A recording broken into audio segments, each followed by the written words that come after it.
Indian cricket is very fortunate to be at a stage where each format can have two teams. We can have two T20I teams, two ODI teams, and two Test cricket teams as well for India. Now, what this leads to is obviously some players missing out. We have seen this in the past as well, that players, despite putting in good performances, end up missing out, and that's something that we want to talk about today. The first dilemma that needs to be answered is which player plays what format or which player plays how many formats. Because we are at a position where Virat, Rohit and Jadeja have retired from the T20 format. They will continue to play ODI and Test cricket. So we will automatically bring in more youngsters to play in the T20 format, but they might also be good for the ODI format. So the question will be, how do they transition from that T20 format to the ODI format while also having these players around? And the players that have not been played for the last few months, for example, KL Rahul, Ishan Kishan, Shreyas Iyer, even if they have problems with the board and all of that. So it'll be interesting to see how the team management, the captain and the coach and the selectors talk about this and decide on which player plays which format and how many formats. Now, building on the first point, the second dilemma comes in when a player who's not playing regularly ends up performing really well and you still cannot reward that performance. Now, some examples I can think of right over the top of my head and very recently was Ishan Kishan, where he scored a double century in ODIs and he did not even get to feature in the next match. Some players from the past like Faiz Fazal or Manoj Tiwari who scored hundreds and 50s but still did not get another game. Cases like these make you think if the system is fair and if anything more can be done to ensure that players who are performing well at least get rewarded for some certain period of time. Now, one way to go about this is probably to follow a rotation policy to ensure that every player gets equal opportunity. But then again, it can be a case where a certain player is out of form and then just keeps missing out on rotation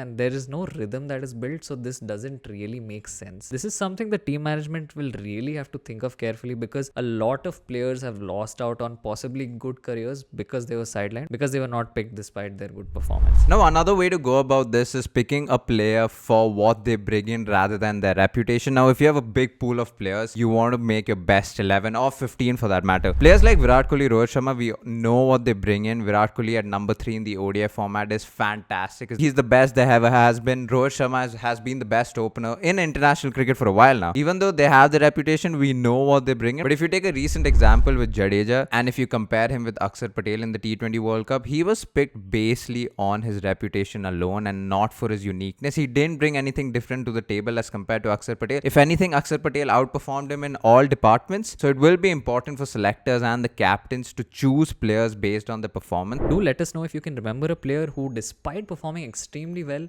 missed out. Let us know in the comments. And we've talked about the superstar culture. If you haven't checked out our previous video, go check that out. But it will be important for the team management to get away from the superstar culture. Pick your best 15 to win that series, to win that tournament, and not pick players hoping that they would perform because they have already performed a couple of years ago. Now, of course, this is an important conversation to be had, especially because of the fact that there is a lot of recency bias that has come into our game. With all of the social media and the hype around players, it becomes very easy to forget players like a KL Rahul who's not played for a few months despite having a stellar World Cup. And it'll be important that India don't lose out on a lot of key players who going forward are young and can also play for long periods and do really well for India. That's been our video. Like, share and subscribe, all that good stuff. We have 2 videos per week coming out now, one on Tuesdays and one on Fridays. If you haven't checked out our links in the description below, go check that out. Instagram, Twitter. We also have a blog, so if you want to have a read on cricket, do that as well. Thank you so much for watching.